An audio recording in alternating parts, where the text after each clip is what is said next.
Hello, my dear student. Today, we are embarking on a journey to explore the art of speaking fluently.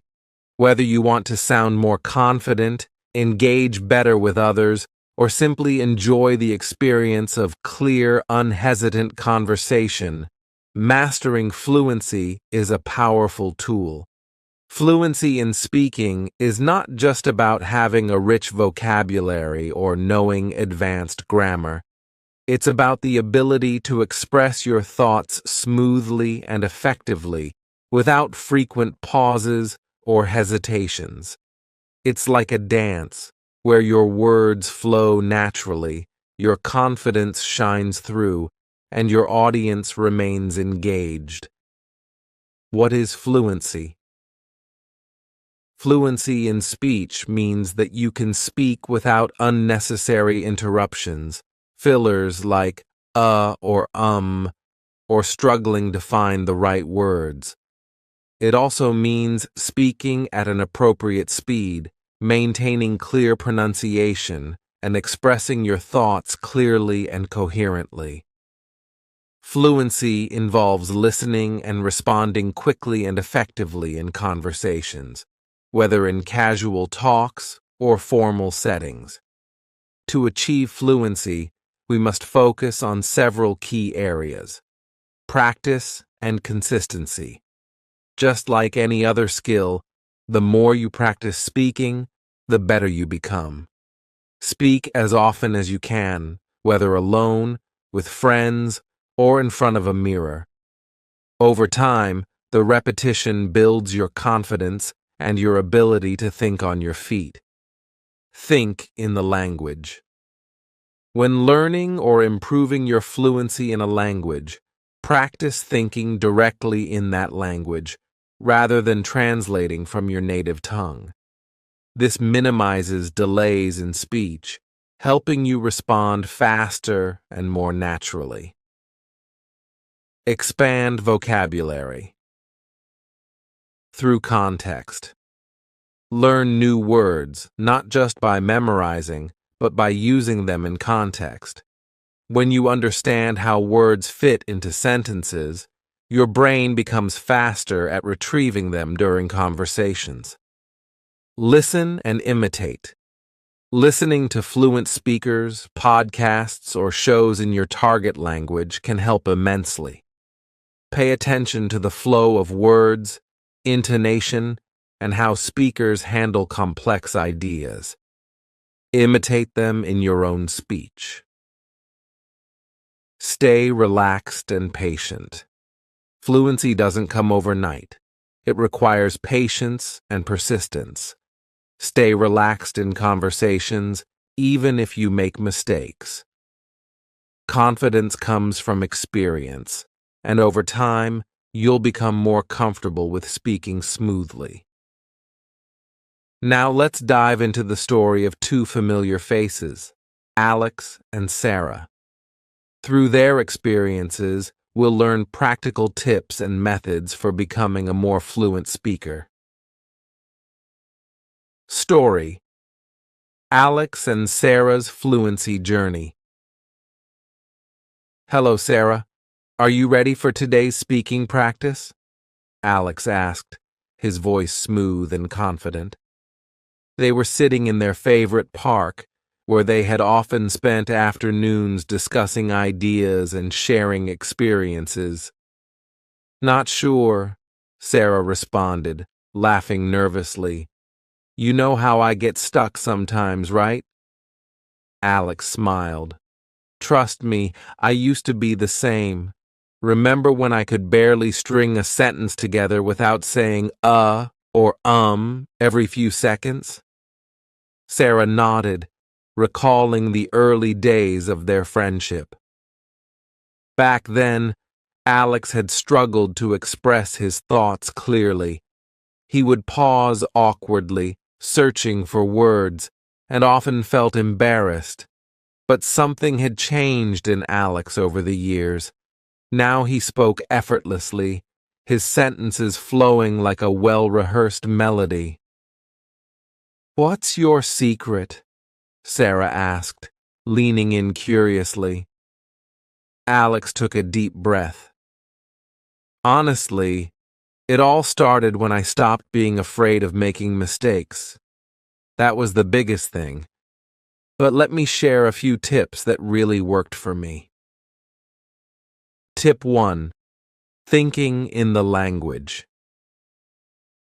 When I was trying to get better at speaking fluently, Alex began, I realized that part of the problem was that I kept translating everything in my head. I'd think in one language, translate it into another, and by the time I had a response, the conversation had already moved on. Sarah laughed. I do that all the time. I end up overthinking and then I say something completely different from what I originally meant. Exactly, Alex said. So I started practicing thinking in the language I wanted to speak fluently. Whenever I had free time, I'd describe the things around me in my head. I'd talk to myself, narrating my thoughts or actions in the language. It felt weird at first, but over time, it really helped me respond faster in conversations. Sarah's face lit up. That sounds doable. I think I'll try it. Tip 2. Speaking without fear. Alex noticed Sarah's growing interest, so he continued. The second thing I learned was to let go of the fear of making mistakes. You know, at first I was so worried about being judged. What if I said something wrong? What if people laughed? Sarah nodded empathetically. I feel that too. Sometimes I just stay quiet because I'm scared of sounding silly. Exactly, Alex exclaimed. But once I started speaking more, I realized that people don't care as much as we think they do. They're not waiting to catch every mistake. In fact, they appreciate when someone is trying to communicate. And the more I spoke, the fewer mistakes I made. Sarah smiled. So, it's like, the more you speak, the more confident you get? Exactly, Alex agreed. It's all about getting used to the rhythm of speaking. The more you do it, the easier it becomes. Tip 3. Imitating fluent speakers. You know how we sometimes binge-watch shows together? Alex asked. Yeah, you mean like those mystery series we love? Sarah said, laughing. Exactly.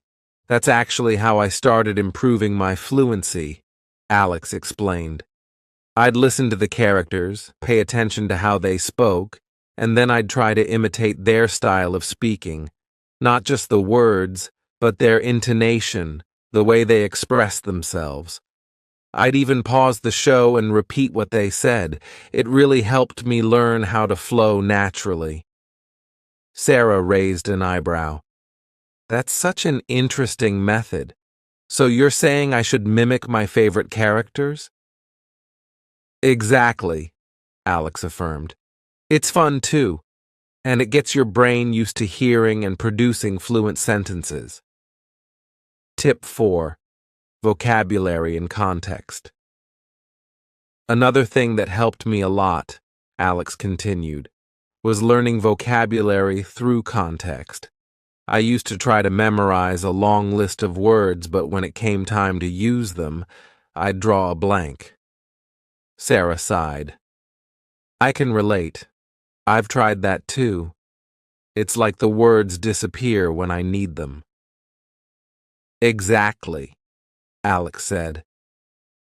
So instead of just memorizing, I started learning words by reading them in context. I'd pick up books, listen to podcasts, and pay attention to how certain words were used. That way, when I needed those words in a conversation, I could remember the situations in which they were used, and it became easier to pull them out. Tip 5. Relax and take your time. Sarah was taking it all in, and Alex could see her feeling more confident already. One last tip, Alex said with a smile, is to relax. Fluency doesn't happen overnight. The more you stress about it, the harder it gets. When you're relaxed, your brain works better. And even if you make mistakes, it's okay. Just keep going. Conversations aren't about being perfect. They're about connecting with others. Sarah leaned back and took a deep breath. I've been too hard on myself, haven't I? Maybe a little, Alex said kindly. But now you know. Fluency is about progress, not perfection. Just keep practicing and you'll get there. Alex and Sarah continued meeting regularly to practice their speaking skills. Their conversations became more vibrant as Sarah applied the tips Alex had shared with her, and slowly but surely, she felt more comfortable speaking without hesitation. But there was one challenge Sarah still faced: speaking fluently in front of a larger audience. One day, as they sat in their usual spot at the park, Sarah hesitated before speaking. Alex, I've been doing great when it's just you and me, or even with small groups of friends, but I freeze up when I have to talk in front of a crowd. Alex looked at her thoughtfully. That's completely normal, Sarah. Public speaking is a different kind of challenge, but the principles are the same. I used to feel that way too. Sarah's eyes widened. You? But you always seem so calm when you speak in front of people. Alex chuckled. Trust me, I wasn't always like this. Let me tell you about the time I had to give a presentation in front of my entire class. Flashback. Alex's public speaking struggle. A few years ago, Alex found himself standing in front of his class, palms sweaty, heart racing, and words stuck somewhere in his throat. He had spent hours preparing for his presentation, but the moment he saw everyone staring at him, his mind went blank. He stammered through the first few sentences, his voice shaky and barely audible. Every time he paused, he felt the weight of the silence in the room, and it only made him more nervous. He ended up rushing through the rest of his presentation, skipping important points just to get it over with. Afterward, he was disappointed with himself. He had worked so hard, but his nerves got the better of him. That's when he realized that speaking fluently wasn't just about knowing what to say. It was about managing his nerves too. Tip 6. Breathing and pacing. That was a tough experience, Alex admitted to Sarah, but it taught me something important: how to control my breathing and pace myself. Sarah looked intrigued. Breathing? That helps with fluency? Absolutely, Alex nodded. When we're nervous, we tend to either speak too fast or too slow. Our breathing gets shallow, and we start losing control of our words. But if you take a deep breath before you speak, and make sure to pause every now and then, you'll find it easier to maintain your flow. How do you know when to pause? Sarah asked. I practiced speaking in front of a mirror, Alex explained. I'd time myself and practice talking slowly, making sure to pause after every few sentences.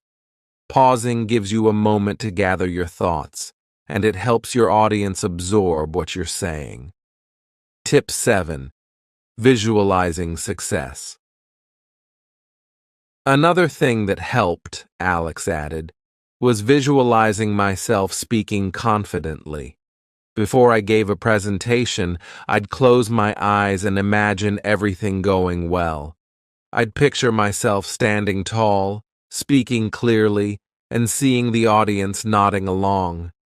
Sarah gave a half smile. That sounds like something out of a self-help book.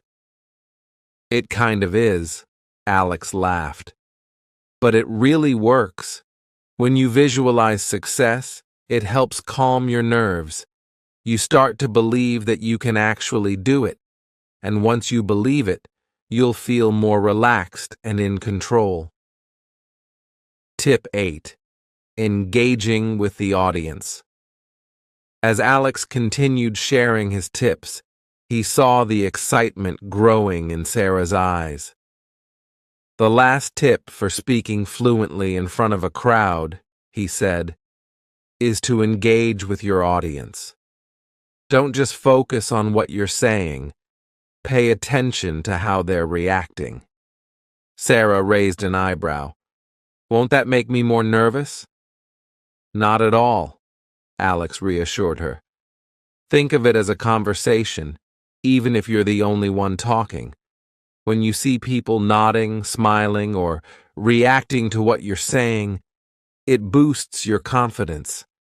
And if you feel connected to the audience, your nerves will settle down, and your words will flow more naturally. Sarah sighed in relief. I always thought I had to block out the audience so I wouldn't get nervous, but maybe engaging with them is the key. Exactly, Alex said. The audience is on your side. They want you to succeed, so interact with them, make eye contact, and let their energy fuel your confidence. Putting the tips to the test.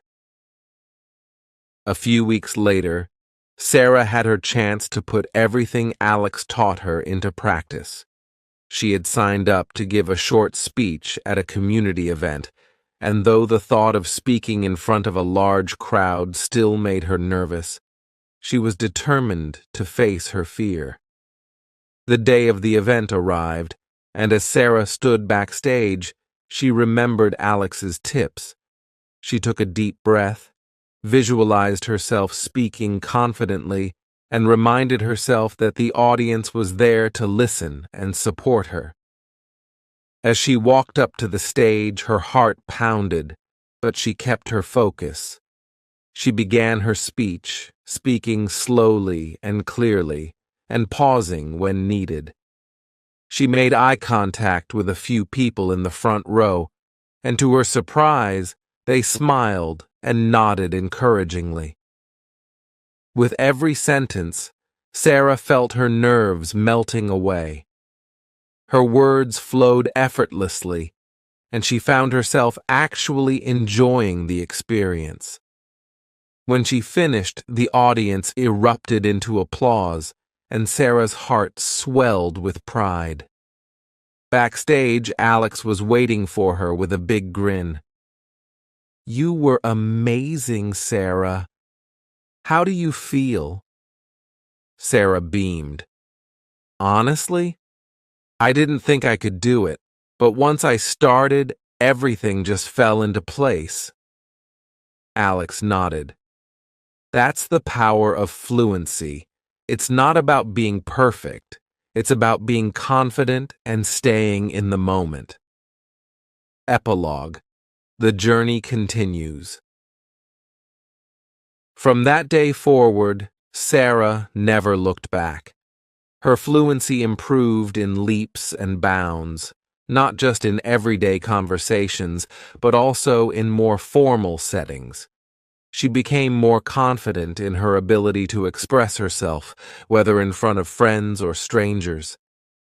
She and Alex continued their speaking practice, always finding new ways to challenge each other and grow. And every time Sarah felt a little unsure or hesitant, she remembered Alex's words. Fluency is about progress, not perfection. Their journey was far from over, but Sarah knew that with each step, she was becoming the fluent, confident speaker she had always dreamed of being. and with Alex's support, she realized that she was capable of much more than she had ever imagined. After Sarah's triumphant experience at the community event, she felt more confident than ever. But Alex, being the supportive friend he was, knew that there were still more layers to fluency she could explore. Fluency was not just about public speaking or casual conversation. It extended to storytelling, debates, and even emotionally charged situations. A few weeks later, Alex called Sarah with a new idea. "Hey Sarah, do you want to join me for a debate practice this weekend?" Sarah hesitated. "Debate? I don't know, Alex. I'm not sure I'm ready for that. Public speaking was hard enough, and now you want me to argue with people?" Alex chuckled. "It's not about arguing. It's about presenting your ideas clearly and confidently. It's a whole new way of sharpening your fluency skills. Trust me, it'll be fun." Sarah sighed. "I suppose it's worth a try, but you better promise me this won't turn into some heated battle." "Promise," Alex said, grinning on the other end of the phone. "We'll keep it friendly." Tip 9. Mastering the art of debates. That weekend, Sarah and Alex met up at their usual spot, but instead of their typical relaxed conversation, they set up for a mock debate. Alex had printed out two opposing views on a topic they both found interesting: whether technology was improving or damaging human communication. "Here's how it works," Alex explained. "You'll take one side, I'll take the other. The goal is to present your argument fluently, listen to the other person's points, and respond without getting stuck. It's all about staying calm, thinking quickly, and speaking clearly." Sarah picked up her notes and started reading through them. She already felt her nerves kicking in. "What if I lose track of my thoughts?" Alex smiled. "That's part of the challenge. But remember the tips. Breathe, pace yourself, and if you need a moment to think, take a quick pause. It's not about rushing. It's about delivering your thoughts smoothly." As they started the debate, Sarah took the side arguing that technology had improved communication. She started off a bit tentatively, but as she remembered Alex's advice, her confidence grew. She spoke slowly and clearly, making her points about how social media and instant messaging allowed people to stay connected across the globe. Alex listened carefully, then responded from the opposing view, talking about how face-to-face communication had diminished and how people were becoming more isolated despite the digital connection. When it was Sarah's turn to respond, she found herself thinking quickly, forming counterpoints, and speaking more fluidly than she had expected. The back and forth of the debate kept her engaged, and as she spoke, she realized she was no longer second-guessing herself. By the end of the mock debate, Sarah was smiling. "Okay, I have to admit, that was kind of fun. I didn't think I'd be able to think on my feet like that." Alex nodded approvingly. Debating is a great way to improve fluency because it forces you to articulate your ideas clearly, even under pressure. Plus, it sharpens your ability to listen and respond without hesitation. You did great. Tip 10. Speaking in emotionally charged situations. As they walked through the park after their debate, Sarah thought of another situation where fluency was difficult, when emotions were involved. "You know, Alex, it's one thing to be fluent in a debate or a speech, But what about when emotions get in the way? Like when you're angry or upset? I always seem to lose control of my words when I'm emotional. Alex considered this for a moment. That's a really good point. Emotional conversations can definitely throw off your fluency. It's hard to think clearly when you're upset or frustrated, but it's not impossible. So, how do you stay fluent when you're emotional? Sarah asked. Well, Alex said, the key is learning to control your emotions before they control you. When I'm upset, I try to take a step back and breathe before I speak. It's like giving myself a moment to process the situation before I say something I might regret. Sarah nodded. That makes sense. I guess when I get emotional, I tend to react without thinking, and my words come out all jumbled. Exactly, Alex agreed. So if you can manage to stay calm and give yourself a few seconds to think, your fluency won't suffer. Also, it helps to use I statements instead of you statements in emotional conversations. It keeps the conversation less confrontational and gives you more control over what you're saying. Putting the emotional tip into practice. Not long after that conversation, Sarah had the chance to put Alex's advice into practice. She had been in a bit of a disagreement with one of her close friends, Emma. They had been talking less, and Sarah wasn't sure why.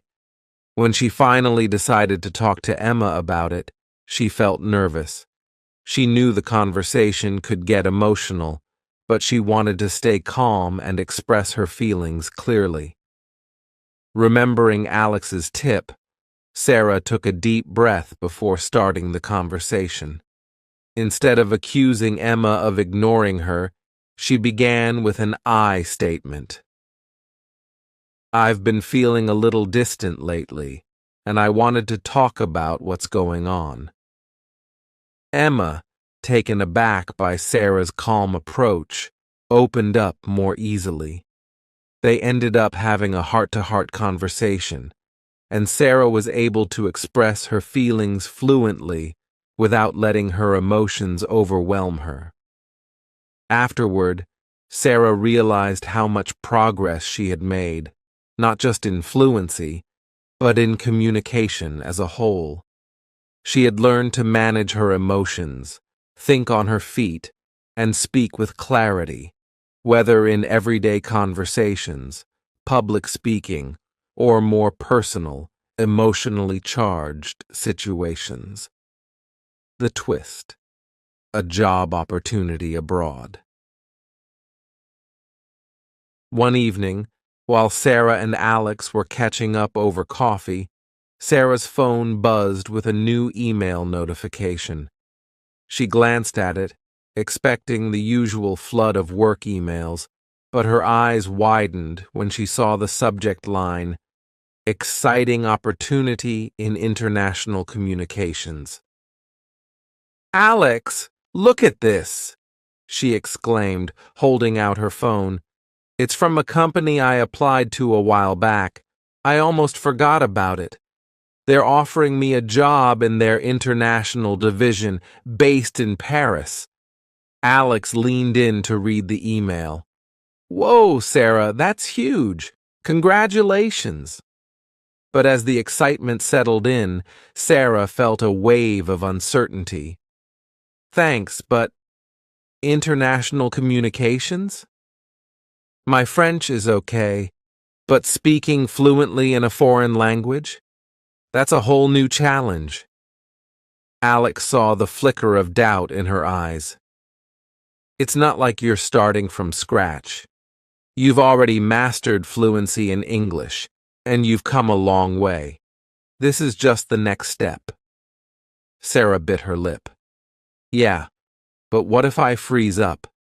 It's one thing to be fluent in your native language, but what if I can't express myself as easily in French?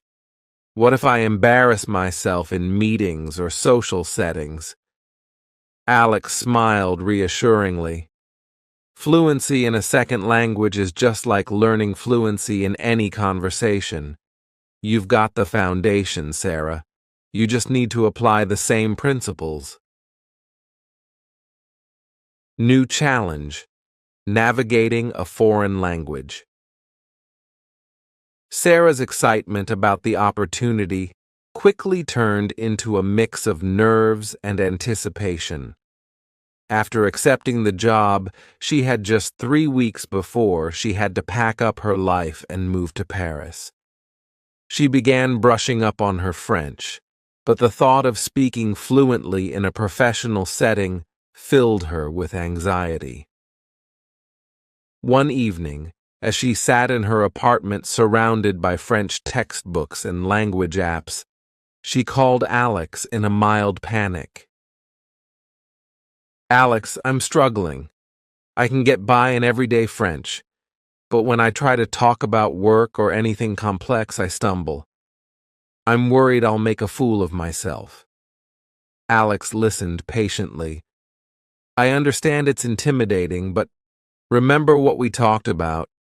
Fluency is about confidence, not perfection. You don't have to be flawless in French to communicate well. You just need to focus on being clear and confident, just like you did in English." Sarah sighed. Easier said than done. "Let's take it step by step," Alex suggested. "Why don't we start practicing together? I can help with basic conversation in French, and you can ease into it. You'll find that the fluency skills you've learned in English translate more than you think." Tip 11. Fluency in a second language. Over the next few weeks, Sarah and Alex met regularly, but this time their conversations switched to French. At first, Sarah struggled, especially when trying to find the right words for professional jargon. But Alex reminded her of the techniques they had used before: pausing when needed, taking deep breaths, and staying calm.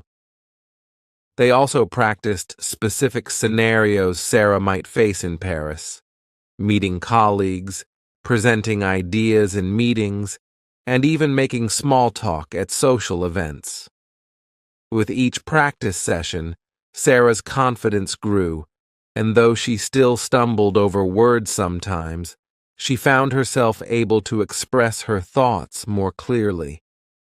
One day, after a particularly good practice conversation, Sarah looked at Alex with a mix of relief and excitement.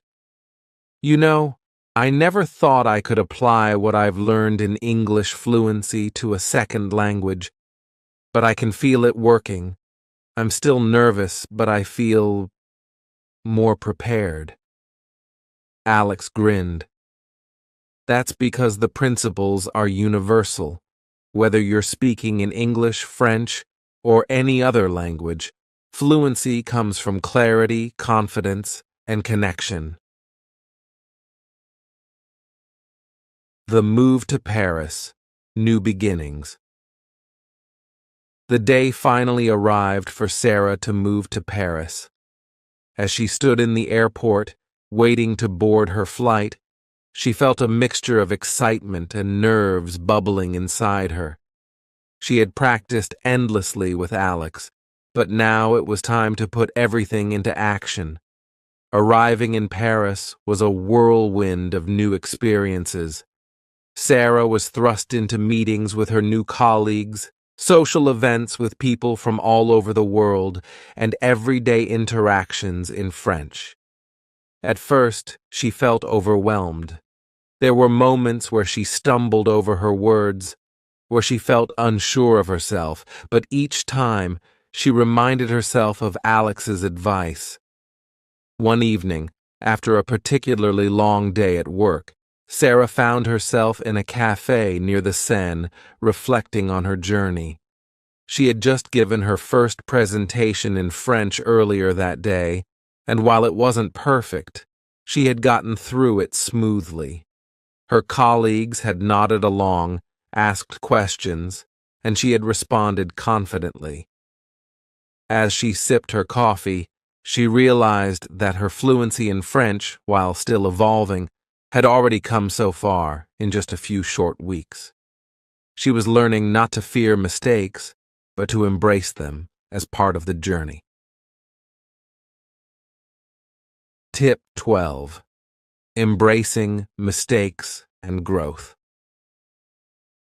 One thing Sarah quickly learned in her time in Paris was that mistakes were inevitable. There were moments when she used the wrong word or misunderstood a question, but instead of feeling embarrassed, she laughed it off and corrected herself. Her colleagues and new friends appreciated her effort and were always encouraging.